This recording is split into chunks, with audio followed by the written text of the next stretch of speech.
depends on what lawn you have, how you're managing it, and how well your system is putting out the water.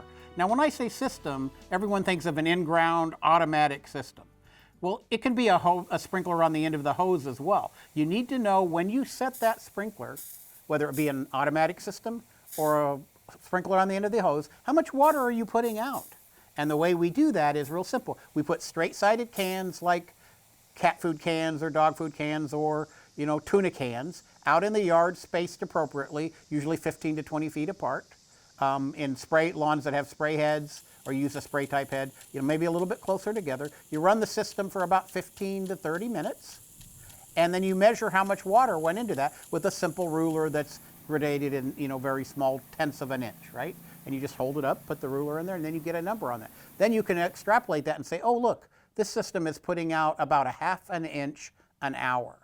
Now, so now that you know that if I need to put on a half an inch, I need to run that system for an hour. Not all systems are the same, nor are all sprinkler heads the same, nor are the time of day when you're using a sprinkler on the end of the hose the same. So check this during the course of the day and try to get a rough estimate of what it is. So now you know how much your system is putting out. How much to put on your lawns? For years we recommended 1 to 1.5 inches per week exclusive of rainfall. So if you got a half-inch rain, you would want to put on another inch of water. We're finding that was excessive, and if we want to conserve moisture in the landscape, we certainly want to do that on the lawn, which usually represents the majority of the square footage in a home landscape. So let's try to think about how much water we're putting out, and also how much water the lawn needs.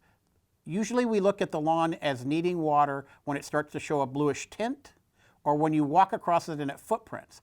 And usually at that point in time, you put water on as needed. This might be, once or twice a week in the summertime or during periods of long drought. But in periods where we're getting rain with a certain amount of frequency, it may be that in Nebraska conditions, in eastern Nebraska, and even to a limited extent even as far west, that you may not need any irrigation as long as we're getting timely rains. So now you know how much, and now you know how frequent.